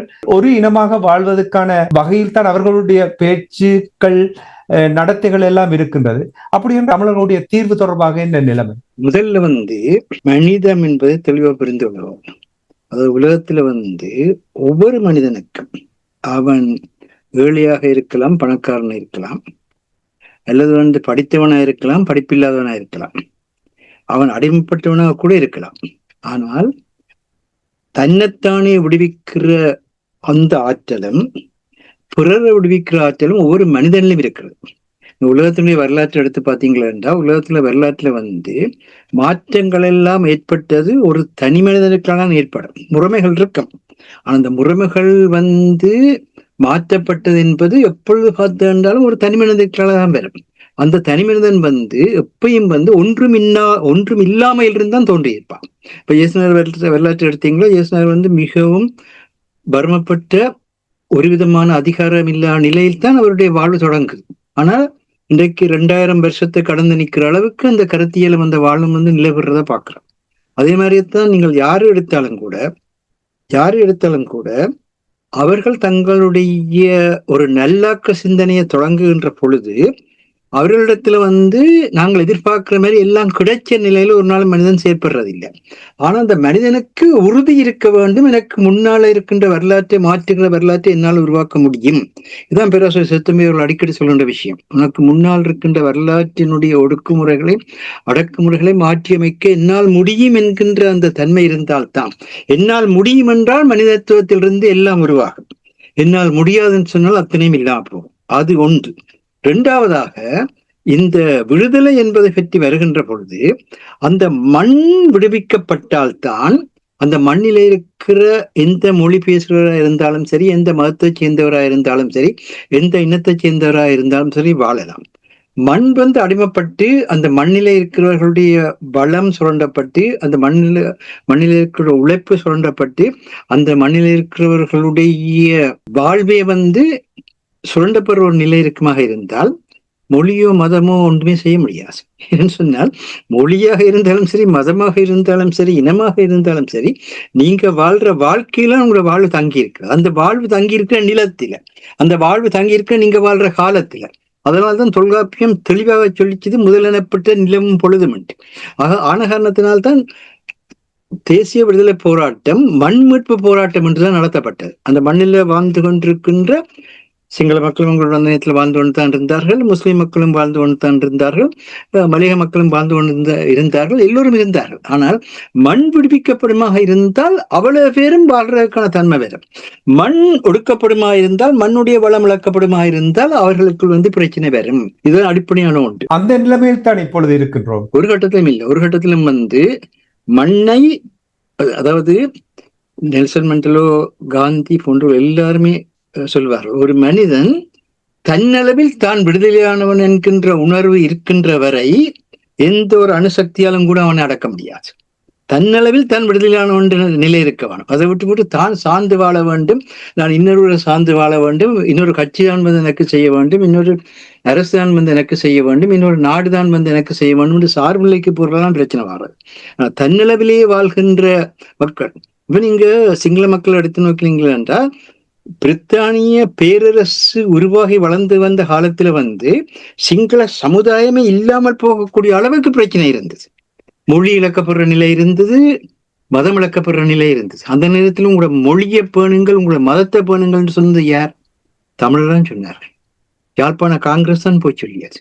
யாழ்ப்பாண காங்கிரஸ் தான் நீங்கள் உங்களோட மொழியை பாதுகாக்கணும், உங்களுடைய மதத்தை பாதுகாக்கணும்னு சொல்லியார். தமிழ் தலைவர்கள் தான் சொன்னார்கள், நீங்கள் உங்களுடைய மொழியை, உங்களுடைய மதத்தை பாதுகாக்க வேண்டும் என்று. அவர்களுடைய மொழியை, அவர்களுடைய மதத்தை பாதுகாப்பதற்கான பல செயற்பாடுகளை கூட செய்து கொடுத்தார். ஆனால் இன்று சிங்கள சமுதாயத்துக்கு தெரியாது. அன்றைக்கு தமிழர்கள் உங்களோட மொழியையும் மதத்தையும் இனத்தையும் பாதுகாருங்கள்னு சொல்லியிருக்காவிட்டால் அவர்களுடைய பேர்களே எல்லாம் மாறிவிட்டது. Genius Richard Jayewardene, Solomon Dias Bandaranaike, Felix S Bandaranaike எல்லாம் முழுக்க ஐரோப்பியாக்கத்துக்குள்ள போய்கொண்டிருந்த ஒரு சமுதாயம். அந்த சமுதாயத்தை தடுத்து நிறுத்தினது யார்? ஈழத்தமிழர் தான் தடுத்து நிறுத்தினார்கள். ஈழத்தமிழர் தான் தடுத்து நிறுத்தினார்கள். நீங்களும் நாங்களும் இந்த தேசத்தினுடைய பூர்வீக குடிகள். ஆகவே எங்களுக்கு சொந்தமான நிலம், எங்களுக்கு சொந்தமான இந்த நிலத்தை நாங்கள் ஒருமித்து பாதுகாக்க வேண்டிய அந்த துடிப்பு அந்த எண்ணம் தமிழ் விடுதலை புலிகளுக்கு இருந்தது. தமிழ் விடுதலை புலிகள் சிங்கள மக்களை யாரும் அடிமைகளை விட்டிருக்க மாட்டார்கள். சிங்கள மக்களுக்கு இந்த வெள்ளப்பெருக்கால பிரச்சனை வந்த நேரத்தில எல்லாம் அந்த மக்களுடைய துன்பத்தை தீர்க்க உடனடியாக கை கொடுத்தார்கள். அதே போல சுனாமி அழிவு ஏற்பட்டு கொண்டிருக்கிற நேரத்துல எத்தனை சிங்கள இராணுவத்தினரை விடுதலை புலிகள் காப்பாற்றிய வரலாறு இருக்கின்றது. அதே போல விடுதலை புலிகளையும் சிங்கள இராணுவத்தில் காப்பாற்றினார்கள், இல்லையே நாங்கள் சொல்லவில்லை. ஆனால் இந்த மனிதத்தன்மை, நாங்கள் என்ற ஒரு தன்மை ஏற்படுறதாக இருந்தால் அந்த மண் விடுவிக்கப்பட வேண்டும். நாங்கள் என்ன சொல்கின்றோம்? வேறு எதுவும் சொல்லவில்லை. வடக்கு தெளிவு பெறுவதற்காக இந்த கேள்வியை கேட்கிறேன். இப்ப நீங்கள் பாருங்கள், சரியான வழிகாட்டல் இல்லை. தமிழ் அரசியல் பரப்பில் எந்த ஒரு வழிகாட்டலும் இல்லை. இனி புலம்பெயர்ந்து வாழுகின்ற நாடுகள் இருக்கின்ற அமைப்புகளிடம் எந்த ஒரு திட்டமும் இல்லை, எந்த ஒரு அறிவும் இல்லை, புரிந்துணர்வும் இல்லை. இப்படியான நிலைமையில் மக்கள் இப்பொழுது கூறுகிறார்கள் என்றால், எங்களை வாழ விடுங்கள் என்று சொல்லுகிறார்கள். அப்படி வாழ விடுங்கள் என்று சொல்லும் பொழுது இப்ப நீங்கள் கூறுகின்ற இந்த மண்ணை பாதுகாப்பது எவ்வாறு? சரி, அவர்களிடத்துல ஒரே ஒரு கேள்வி. எங்களை வாழ விடுங்கள் என்று சொல்ற மக்களிடத்துல, என்னுடைய தந்தை நீர்கொழும்புல தலைமை ஆசிரியராக இருந்த காலத்துல 1938 அந்த காலத்துல நீர்கொழும்புல இருந்த தமிழர்களுக்கு யாழ்ப்பாண கத்தோலிக்க திருச்சபை தான் இப்போது பள்ளிக்கூடங்களுக்கு பொறுப்பாக இருந்தது. யாழ்ப்பாண கத்தோலிக்க திருச்சபை பெரிதாக எந்த ஒரு உதவியும் செய்வதில்லை. அப்பொழுது அவர்கள் தாங்கள் வாழ்வதற்காக வேண்டி சிங்கள சமுதாயத்தையும் பௌத்த பிக்குகளையும் தான் அவர்கள் ஆதரித்து வாழ வேண்டிய ஒரு சூழ்நிலை ஏற்பட்டது. அன்றைக்கு என்ன நடந்திருக்கின்றது?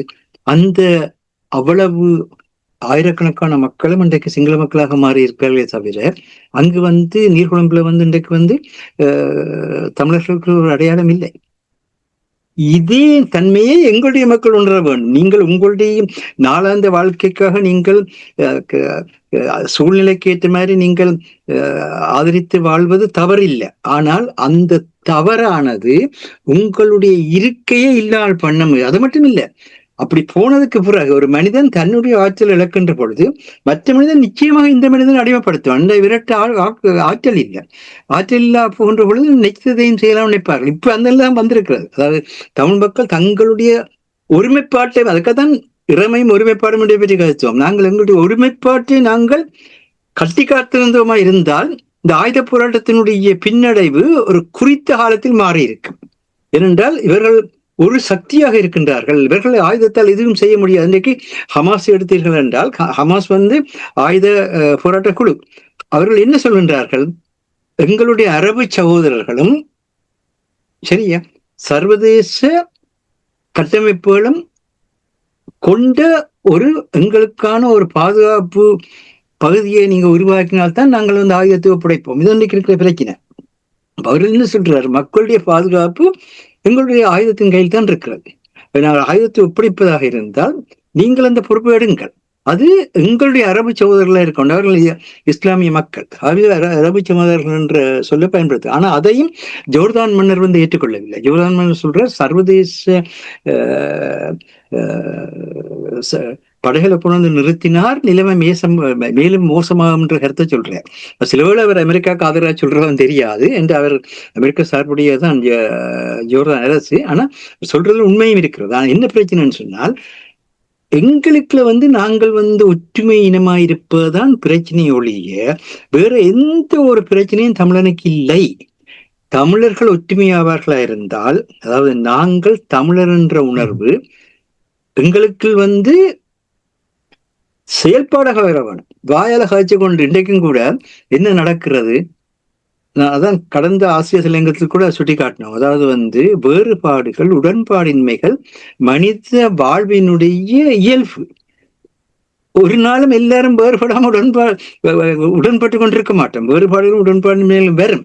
ஆனா அந்த வேறுபாடுகள் உடன்பாடின்மைகளை பிரிவினை ஆக்காதீர்கள். நீ செயல்படக்கூடாது, நீ துரோகி, நீ கள்ளன், நீ கெட்டவன், நீ அங்கால போ, அப்படி செய்யாதீர்கள். இந்த பிரிவினை ஆக்குவதன் மூலம்தான் எங்களை நாங்களே உடைக்கிறோம்.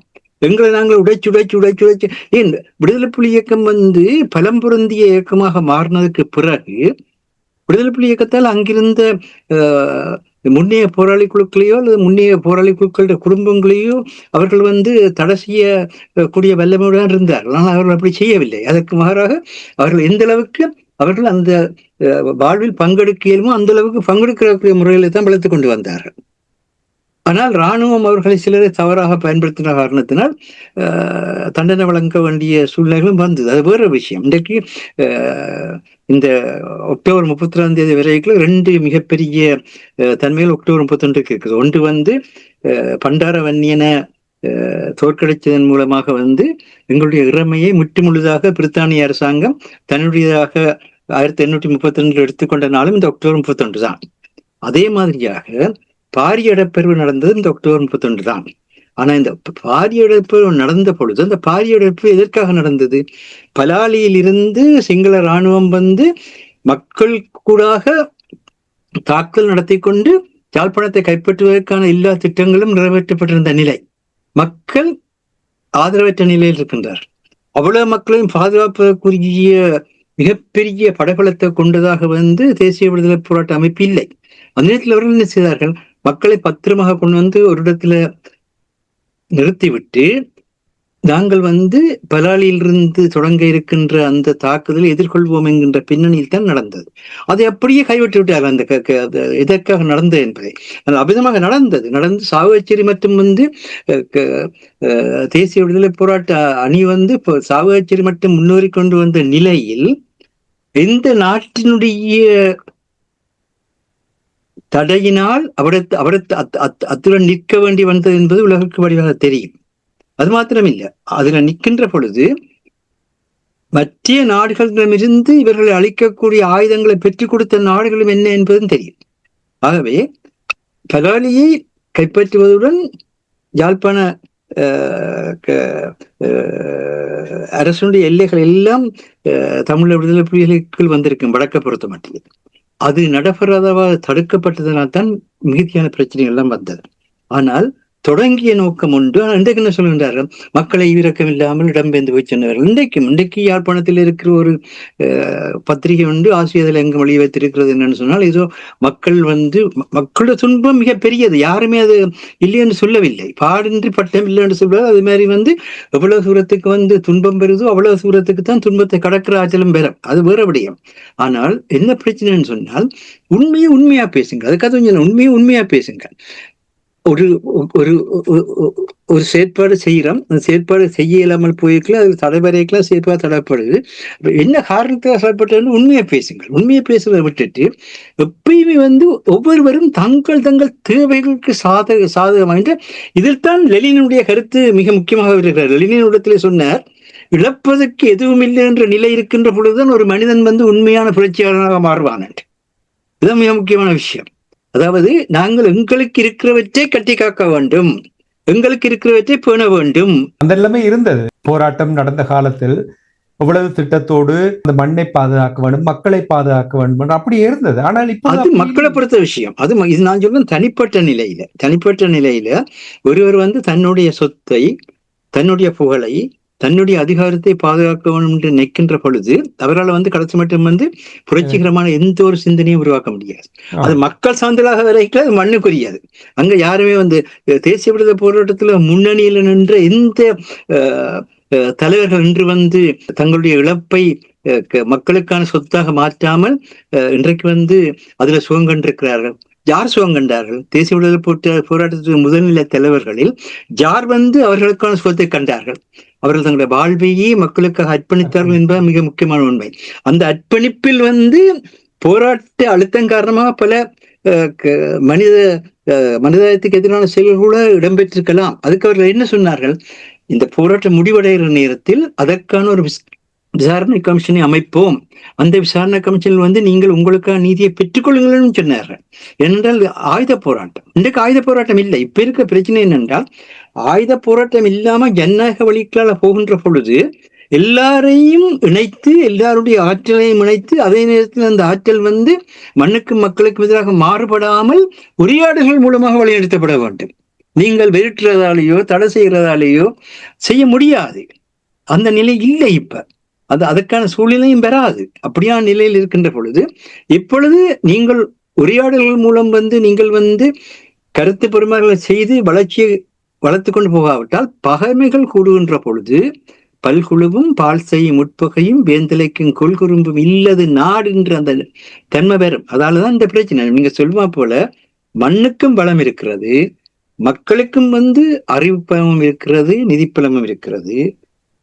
ஆனால் எங்கே சிக்கல் இருக்கின்றதுன்னு சொன்னால், நாங்கள் என்ற உணர்வு.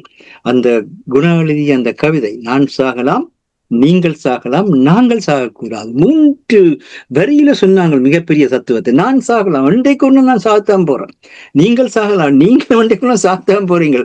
சாக இந்த உலகத்தை யாருமே நீங்கள் வீழ்ச்சியார் கதிரையில இருந்து தமிழரசியல் நடத்தின தலைவர்கள் எல்லாம் இன்றைக்கு மக்கள் நினைக்கிறார்களா? முடிஞ்சது கதை, அவ்வளவுதான்.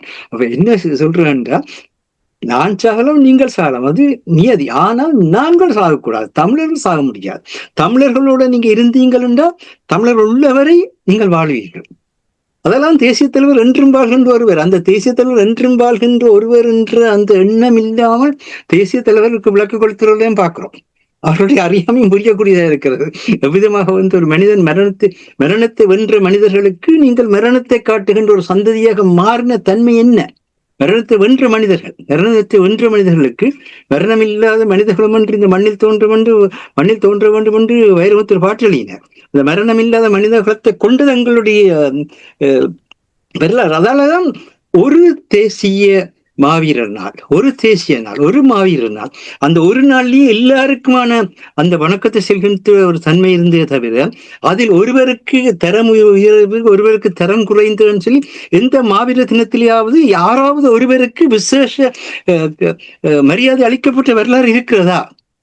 எல்லா உயிரும் உயிர் தான், எல்லா அர்ப்பணிப்பு தான், எல்லா தியாகமும் தியாகம் தான். ஒரு மாவீரர் தினம், ஒரு இடத்தில் நடக்கிற மாவீரர் தினம். இந்த தன்மையை நீங்க எப்ப மாற்றுறீர்களோ அன்றைக்கே உங்களுக்கு பிரச்சனை தொடங்கும்.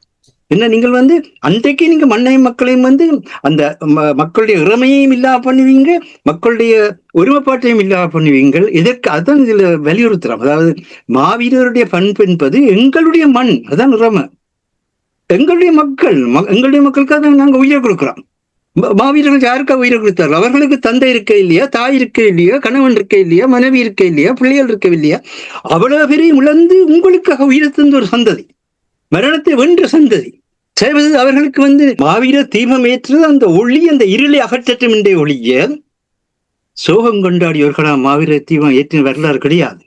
இந்த உண்மைகளை உணராமல் மாவீரர் மாதத்தை தொடங்குறோம். தவிர இந்த மாவீரர் மாதத்திலே ஆகாது. இந்த கிணத்துக்காக வேண்டி பிரித்தானியா வந்து நவம்பர் மாதம் 11ஆம் தேதி ஏன் எல்லா போர் வீரர்களின் நினைவு கூறுகின்றார்கள்? எல்லா போர் உயிரும் உயிர் தான். எல்லா போர் வீரர்களும் அர்ப்பணித்த போர் வீரர்கள் மட்டுமில்லை, மக்களும் தான். மக்களுடைய உயிரர்ப்பணம் இல்லாமல் இந்த போராட்டங்கள் வளர இல்லை. ஆக இந்த உண்மைகள் உணர்ந்தால் தான் நாங்கள் வாழலாம். இது கொள்கையில இருக்கட்டும். ஆனால் இப்பொழுது மக்கள் வந்து ஒரு சர்வைவல் மெக்கானிசத்துக்குள்ள போக வேண்டி இருக்குது. அந்த சர்வைவல் மெக்கானிசத்துல போயிருக்கலாம். அந்த மக்களுக்கான அதிகாரம் அந்த மக்களுக்கு தேவையா இருக்கு. அதைத்தான் அருஸ் சொல்ற விஷயம் வந்து நாங்கள் வந்து நீங்கள் இது எல்லாத்தையும் பெற்று ஒரே அடியா நீங்கள் வந்து உங்களுடைய லட்சியங்கள் எல்லாம் விட்டுருங்கன்னு யாருமே சொல்ல இல்லை. லட்சியங்கள் வந்து நீண்ட தூர பாதையை கொண்டதாக மாறிட்டு எங்களெல்லாம் அந்த நீண்ட தூர பாதையை உருவாக்கிச்சு. அந்த நீண்ட தூர பாதையை குறுகின பாதையை மாத்திரம்னா இப்படி இருக்கிற மக்களுக்கான அதிகாரங்கள் அதிகரிக்கப்பட வேணும். அந்த அதிகாரங்கள் அதிகரிக்கப்பட்டு பிறகுதான் அந்த குறுகிய பாதையாக மாற்றலாம்.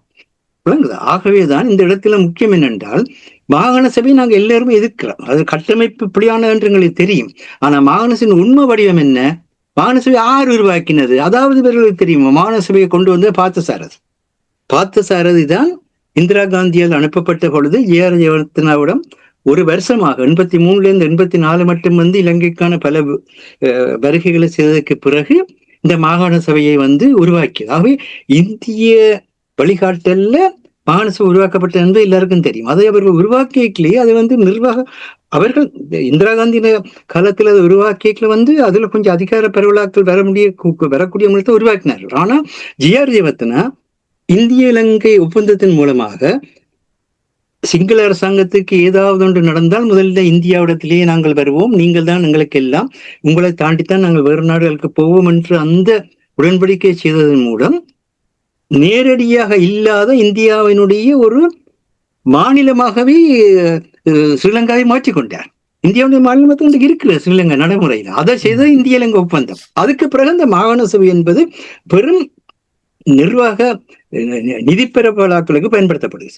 நிதி பெறவலாக்களுக்காகத்தான் இன்றைக்கும் அடிபடுறார்கள். இன்றைக்கும் வந்து சிங்கள கட்சிகளுக்கு கொடுக்க விருப்பம் இல்லை என்னென்றால் தாங்கள் நினைச்ச மாதிரி வடக்கு கிழக்குல நிதியை மூலதனம் விட முடியாதுதான் அவர்களுடைய பிரச்சனை. இவர்கள் இந்தியாவை விரும்புவது என்னென்றா தாங்கள் நினைச்ச மாதிரி வந்து வடக்குல வந்து நிதியை மூலதனம் விட வேண்டும். அது அவர்களுடைய பிரச்சனை. அதுக்கு அவர்கள் வருகின்ற பொழுது அதுல வரக்கூடிய பொருளாதார வளர்ச்சி, அதுல வர்ற வேலை வாய்ப்புகளை பயன்படுத்துகின்ற நாங்க சொல்றோம்.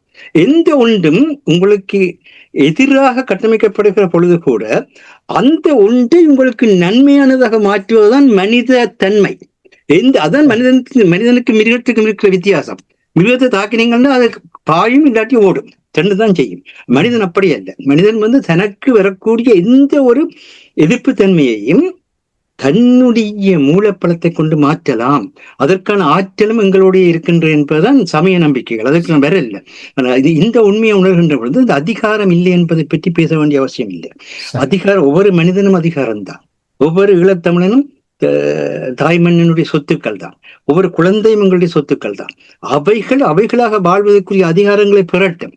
அவைகளாக அதே நேரத்தில் வந்து அவர்களுக்கான வரலாறு, அவர்களுக்கான மாண்பியல் தன்மை, அவர்களுக்கான சமூகியல் தன்மையை நாங்கள் அவர்களுக்கு சொல்லிக் கொடுக்க வேண்டிய தேவை. எத்தனை உண்மையான வரலாற்று தன்மைகள் இதுவரை வெளிப்படுத்தப்பட்டிருக்கின்றன? ஒன்றுமே இல்லை. யாழ்ப்பாணத்தில் பல்கலைக்கழகம் இருக்குது. ஆனால் யாழ்ப்பாணத்துக்கு பல்கலைக்கழகம் என்ன செய்யுது? தமிழர்களுக்கான ஒரு விதமான உண்மைத்தன்மை உள்ள ஒரு வரலாற்றையும் உருவாக்கினதில்லை. பிரித்தானிய காலனித்துவ பின்னணியில வந்த அறிவென்ன, உலக பல்கலைக்கழகங்கள் சொல்லப்படுற விடயம் என்ன, அதை படித்தான் பேசுகிறார்களே ஒழிய மக்களுடைய தன்மை வழியால் கொன்றவில்லை. ஆனால் இந்த தன்மையிலிருந்து விடுவிக்கக்கூடிய ஆற்றல் உள்ளவராக பேரரசர் கைலாசபதி விளங்கினார். ஆனால் பேரரசர் கைலாசபதியுடைய காலத்துக்கு பிறகு, பேரரசர் சிவத்தம்பி அவர்களுடைய காலத்துக்கு பிறகு இதுவரையும் அந்த மாதிரியான ஆற்றல் உள்ளவர்களை காண முடியாமல் இருக்கின்றது. இதுதான் சிக்கலாக இருக்கிற பிரச்சனை. சரி, நன்றி மாஸ்டர் அரசு. மிகவும் சுருக்கமாக கார்த்திகை 1 கார்த்திகை மாதம் என்றாலே கனத்த மாதம். ஒன்றல்ல நூறல்ல எத்தனை ஆயிரத்தை தங்களுடைய இன்னுயிர்களை தியாகம் செய்தார்கள். அவர்களை வணங்கும் இந்த மாதத்தில் 16 ஆண்டுகள் ஆயுத போராட்டம் மௌனிக்கப்பட்டு போர் முடிவுக்கு வந்திருக்கின்ற நேரத்தில், 16 ஆண்டுகள் கடந்திருக்கின்ற நேரத்தில் தொடர்ந்தும் இந்த விடயங்களை பேசுகின்றோம், விழிப்புணர்வை ஏற்படுத்துகின்றோம். ஆனால் மாற்றங்கள் வருவதை காண முடியாமல் இருக்கிறது. எவ்வாறு இந்த மாற்றத்தை ஏற்படுத்தலாம் என்று நீங்கள் நம்புகிறீர்கள் இந்த சமகாலத்தில்? மாவீரர் மாதம், அங்கு நீங்கள் இந்த தடவையும் எல்லோரும் போய் அவர்கள் இந்த படங்களுக்கு முன்னாலேயோ அவர்களை நினைவு கூர்ந்து அஞ்சலி செலுத்த போகிறீர்கள். அஞ்சலி செலுத்தும் போது ஒரு தடவை கேளுங்கள், போன முறை வந்ததுக்கும் இந்த முறை வந்ததுக்கு நாங்கள் என்ன செய்திருக்கிறோம் என்றது ஒரு தடவை கேளுங்கள்.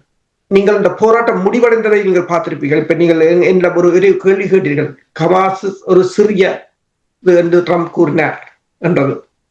ஆனால் அந்த சிறியதை அமெரிக்காவால் சமாளிக்க முடியாத ஒரு நிலை இருக்கின்றது. எத்தனை தலைவர்கள் இழந்தாலும், எத்தனை பேரை கொண்டாலும் முடியாத நிலை. ஆனால் எங்கள் போராட்டத்தை பாருங்கள், எப்படா தலைவர் சாவார் எல்லாரும் தப்பி ஓடுவோம், அப்படித்தான் நடந்தது. என்னன்னு பார்த்தால் அந்த உங்கள் எல்லாரையும் பலக்கட்டாம புடிச்சு வச்சு போராடின மாதிரி உள்ள கிடக்கு. இப்ப பாருங்க, அந்த இல்லையன்றோன்னா அந்த சாட்டை பயன்படுத்தி தப்பி ஓடினது. இங்க நீங்கள் ஒரு நாள் தலைவர் கூறுவார், சத்யநாதன் இறந்தது, அதுக்கு முதல் நாள் அவற்றை பேர்த்து இப்ப என்ன செய்கிறீங்கன்ற தான் ஒரு நாள் முழுக்க பேசாமியை ஒருத்தரும் கதைக்கிறது இல்லை, சாப்பிடுறது இல்லை. நீங்கள் அந்த மாவீரர் நாள் நீங்கள் தீபம் ஏற்ற போய் ஒரு நாளைக்கு நீங்க சாப்பிடாம இருந்து பாருங்க. சில சமயங்கள்ல சாப்பிடாம, அதாவது உணவை குறைக்க வேண்டும் என்று சொல்லுவார். என்ற மாஸ்டர் சொல்லுவார், கண்டதை கற்றவன் பண்டிதனாவான், கண்டதை திண்டவன் பண்டியனாவான் என்று சொல்லுவார். அவர் பகுதியாதான் சொல்லுவார். அதே போல நீங்கள் சில சமயங்களில் அன்று ஒரு உண்ணாவிரதமாக இருந்து பாருங்கள் அந்த மாவீரர் தினத்தில்.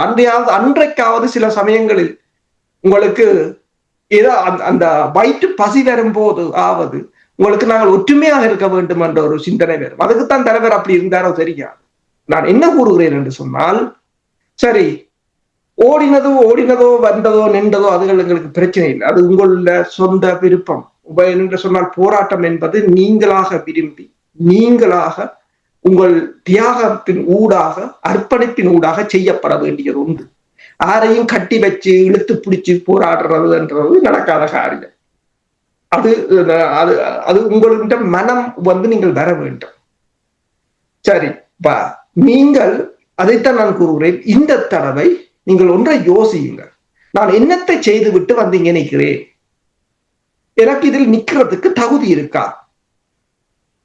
ஏன் அங்க வந்து நிக்கிறீர்கள்? ஒவ்வொரு நாளும் ஒவ்வொரு வருடமும் ஏன் நீங்கள் ஒன்றுமே செய்யாமல் அங்க வந்து நிக்கிறீர்கள் என்று சொன்னால், அந்த கல்லறைகளுக்கு வாய் இல்லை கேட்கறதுக்கு, அந்த படங்களுக்கு வாய் இல்லை.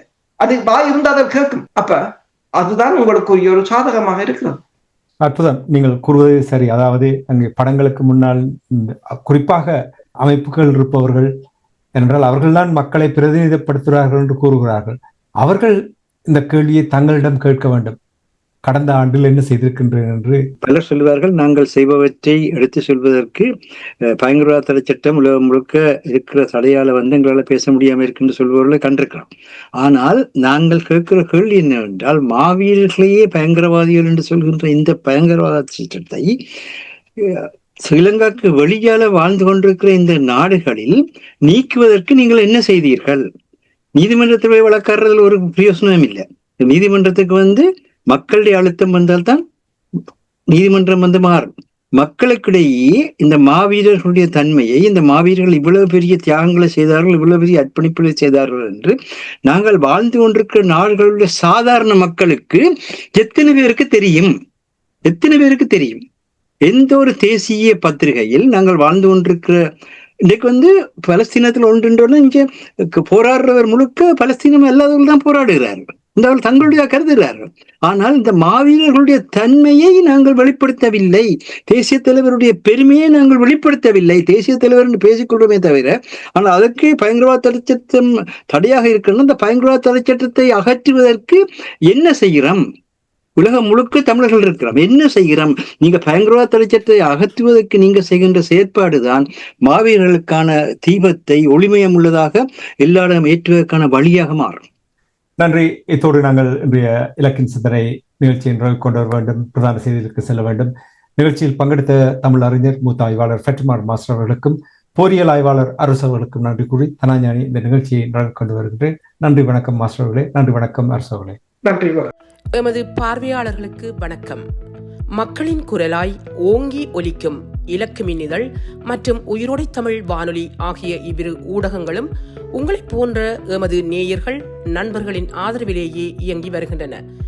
மிக குறைந்த வளங்களுடன் பல இடர்கள் மற்றும் தடைகளை தாண்டி பயணிக்கும் எமது ஊடகங்களின் பணிகள் மேலும் வளர உங்களால் முடிந்த நிதியுதவியை வழங்கி இன்னும் காத்திரமான செயற்பாடுகளை முன்னெடுக்க உதவுமாறு மிகவும் பணிவன்புடன் வேண்டி நிற்கின்றோம். உங்கள் பங்களிப்பு உங்களின் உரிமை குரலாய் ஓங்கி ஒலிக்கும். நன்றி.